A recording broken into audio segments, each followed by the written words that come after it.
Young generation में live in में रहना एक आम बात हो चुकी है। वह यह समझते हैं कि वह लिव इन में नहीं लव इन में है। पर जैसे जैसे समय बीतता चला जाता है, यह देखा गया है कि दोनों में कुछ बदलाव से आ रहे हैं। इस विषय का समाज पर बहुत गहरा असर हो रहा है। जानते हैं जाने माने साइकोलॉजिस्ट डॉक्टर मिलिंद जी आप्टे इस विषय में क्या कहना चाह रहे हैं।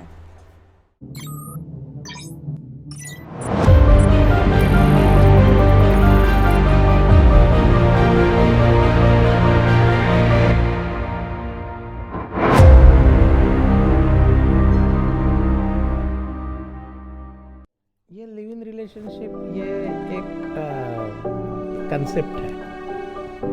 अच्छा, ये कंसेप्ट को समाज ने अभी तक एक्सेप्ट वैसे किया नहीं है, मगर ये फाइनेंशियली दोनों इंडिपेंडेंट रहने के कारण उन्होंने इस कंसेप्ट को अपना लिया है।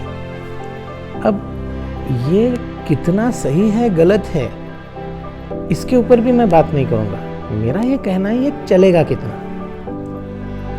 देखिए, मानव शास्त्र का अभ्यास हूँ, इसलिए बातें मैं मानसिकता क्या कहती है इसी के बारे में जाऊँगा। अब होता क्या है, कोई भी संबंध या फिर वो माँ बाप के अपने बच्चों के साथ रहे, पति पत्नी के आपस में रहे, बहन भाई के आपस में रहे, समाज के हर वर्गों के आपस में, ये जो रिश्ता है इसका जो बेस है ना, ये बेस है भावनाएं, इमोशंस।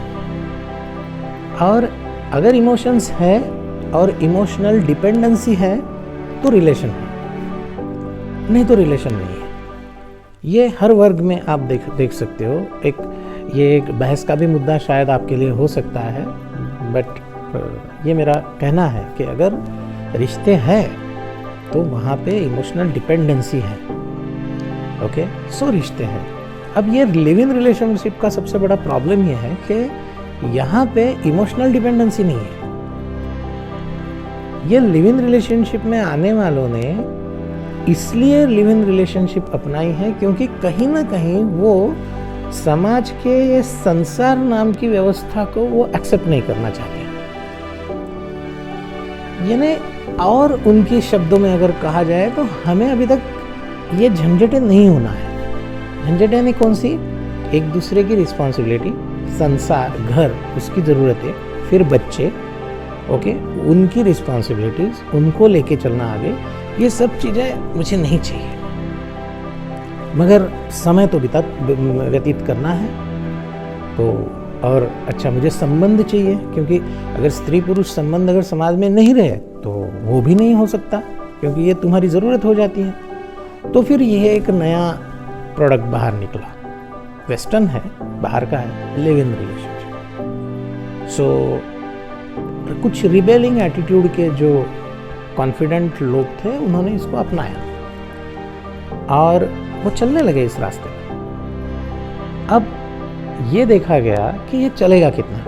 देखिए क्या रहता है, जैसे इंडस्ट्रियल रिवॉल्यूशन आता है, टेक्नोलॉजी का रिवॉल्यूशन आता है और एक नया बदलाव इंडस्ट्री में आता है, तो फिर व्यवस्था में उनके आता है, नई टेक्नोलॉजी का आविष्कार होता है और हम धीरे धीरे उसको अपनाने लगते हैं और हम लोग चलने लगते हैं उसके साथ। सो गलत क्या और सही क्या उसके ऊपर बात नहीं हो रही है, मगर अगर आपने ये व्यवस्था को अपनाया तो क्या ये बदलाव एक रिवॉल्यूशन लाएगा, एक नई सिस्टम लाएगा, और क्या ये चलेगा क्या?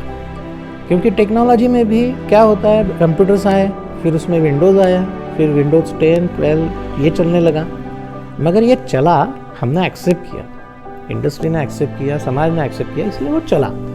तो वो चलने के लिए समाज का एक्सेप्टेंस ये बहुत ज़रूरी है। और इस लिव इन रिलेशनशिप में समाज का एक्सेप्टेंस नहीं है। अब होता क्या है, लोगों को लगता है कि हमारे पास पैसा है, सो हमें किसी की ज़रूरत नहीं, और मैं और वो, यानी जिसके साथ भी रिलेशनशिप में है वो, हम दोनों मिलके इंडिपेंडेंटली रह लेंगे, वी डोंट नीड एनीवन। ऐसा आपको अभी लगता है, मगर प्रॉब्लम यह है, मानव शास्त्र का अभ्यासक हूँ, आपको मैं बता दूँ, हर उम्र में आपकी मानसिकता और आपकी जो ज़रूरतें रहेगी सामाजिक लेवल पे वो वैसे ही चलेगी जैसे चलती है।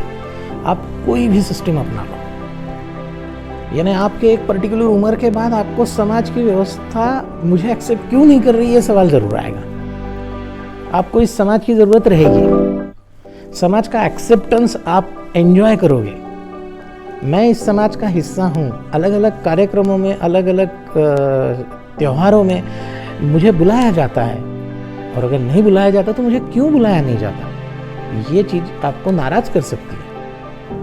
सो दोस्तों, ये होता है और ये पक्का होगा, क्योंकि एक हाइपोथेटिकली एक सिचुएशन सोचिए कि I am living with my family, with my wife, children, everyone, और मेरे सामने एक ऐसा 2 जन रहने आते हैं और कुछ दिन के बाद पता चलता है they are in living relation, they are not married.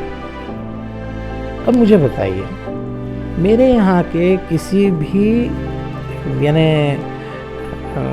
किसी त्यौहार में, बर्थडेज में, कुछ भी सोशल और या तो फंक्शन है, त्यौहार है, तो ये इन लोगों को वहाँ पे इनविटेशन रहेगा क्या? अच्छा, सही गलत के बारे में बात नहीं कर रहा हूँ मैं, मुझे उसमें जाना ही नहीं उस डिबेट में। वो कर रहे हैं वो सही है, नो प्रॉब्लम, मगर वो कौन से प्रॉब्लम फेस करना शुरू कर देते हैं वो उसके बारे में मैं बता रहा हूँ। Society will not accept such things, क्योंकि समाज के मन में एक डर भी रहता है। वो बोलते हैं कि यहाँ से कुछ सीख मेरे बच्चों को ना मिल जाए। सो ये जो समाज है, ये समाज ऐसे नई व्यवस्था को कितना एक्सेप्ट करेगा इसके बारे में मुझे डाउट है, और वो एक्चुअली मैं देख रहा हूँ एक्सेप्टेंस नहीं है। फिर ये दोनों एक ऐसा एरिया या तो एक ऐसी जगह चुनते हैं जहाँ पे ये सवाल उठाए ना जाए। और ये व्यवस्था कहाँ पर है? ये शहर के बाहर में स्टूडियो अपार्टमेंट्स नाम की एक चीज़ होती है। वो या तो एक ऐसी व्यवस्था जहाँ पे बहुत ज़्यादा पॉपुलेशन नहीं है, ऐसी जगह ये रहना पसंद करते हैं। साल 2 साल निकल जाते हैं, उनको लगता है ऑल इज़ वेल। अच्छा, ये लिव इन के ये न्यूज़ मिलने के बाद इनके जो घर वाले पेरेंट्स हैं वो धीरे धीरे इनको डिसोन करना शुरू कर देते हैं। फिर ये बौखलाए जाते हैं, वो बोलते हैं कि दिस इज़ नॉट रॉन्ग, हम गलत क्या कर रहे हैं। ओके, सो अगेन जवाब मेरे पास भी नहीं है गलत है या सही है, मेरा ये कहना है। उसके बाद में ये श्रृंखला चालू हो जाती है। फिर ये दोनों में से जो इनसिक्योर्ड व्यक्तिमत्व है वो डरने लगता है, उसको लगता है कि शायद मैं कुछ गलत कर रहा हूं, और वो धीरे धीरे ये सिम्टम्स, ये उसकी भावनाएं प्रकट करने लगता है अपने पार्टनर के साथ। अच्छा, दूसरी, ये एक समाज से रिलेटेड का एक प्रॉब्लम हो गया। दूसरा प्रॉब्लम ये लोग फेस करते हैं वो है ना, they don't want any emotional dependency on each other. यानी हम दो साथ में रह रहे हैं, मगर है ना यार, तू भावनिक मत जुड़ना मेरे साथ। ओके, यानी प्यार की बातें नहीं करना। ओके, लिव इन रिलेशनशिप है, या लव इन रिलेशनशिप नहीं है। सो मैं कहाँ जा रहा हूँ, मैं क्या कर रहा हूँ, मैं कब आऊँगा, मैं कब जाऊँगा, ये सब चीज़ें मुझसे मत पूछना। और वो बोलती है मुझसे मत पूछना। कुछ दिन के बाद स्पेशली स्त्रियों में ये इनसिक्योरिटी डेवलप होने लगती है, क्योंकि समाज व्यवस्था जो उसको डिसोन कर रही है, रिलेशंस जो उसके रिलेटिव्स थे वो डिसोन कर रहे हैं, तो उसमें एक टाइप का फ्रस्ट्रेशन आने लगता है। और फिर वो थोड़ा इसके पीछे लगने लगती है कि why not to get married, 2 साल तो हो गए। अब एक पुरुष जो होता है, और जो पुरुष इस टाइप के यानी प्रयोग करता है, उसकी बेसिक मानसिकता ये रहती है कि उसको खुद को जिम्मेदारी, रिस्पॉन्सिबिलिटी, बंधन ये नहीं होना। तो 2 साल के बाद भी वो अपने मतों के ऊपर कायम है। वो बोलता है कि नहीं, अपना तो तय हुआ था, सो अभी तुम क्यों अपने आप को ये बदल रही हो? We are not going to get married, और हमारा ये तय हुआ था। यहाँ पे एक इमोशनल टसल दोनों में शुरू हो जाती है। देखिए, being human, possession, possessiveness, emotional bonding, dependency, ये इतना नेचुरल है कि आप लाख कोशिश करो, आपका छुटकारा नहीं है इसमें से। आज नहीं तो कल, मगर आप इस चंगुल में फंसने वाले हो। ये एक चीज ये सब लोग निग्लेक्ट कर रहे हैं, या तो इस चीज को चैलेंज करना चाहते हैं। मेरी ये सब लोगों से विनंती है, ट्राई टू अंडरस्टैंड। अगर कुछ है तो कुछ साइकोलॉजी की किताबें पढ़ लीजिए। साइकोलॉजी की किताबें यानी क्या, जो एस्टैब्लिश थियरीज हैं क्या वो दर्शाती है, इसको बस एक बार समझ लीजिए।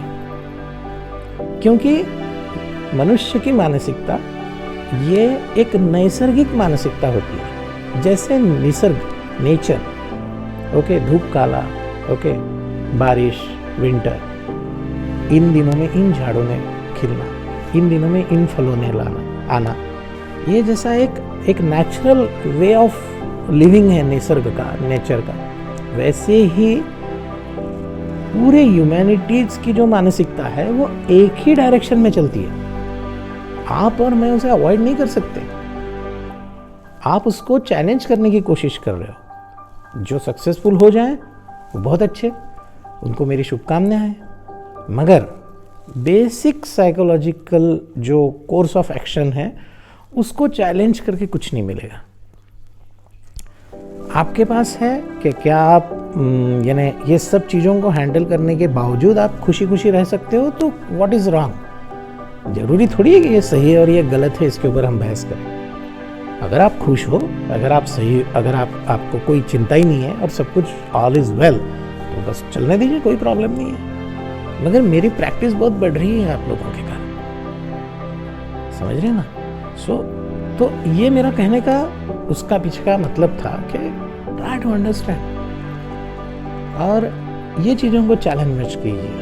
ये जो नेचुरल एक्सेप्टेंस है ना, उसको आप डेवलप कीजिए अपने आप में। तो मानसिकता का जो एक फ्लो है वो ऐसे ही चलेगा। और इसके बावजूद भी अगर किसी को भी मेरे साथ इसके ऊपर चर्चा करनी है, कनेक्ट करना है, तो यू आर वेलकम। मुझे अच्छा लगेगा आपके साथ इन सब चीज़ों के ऊपर चर्चा।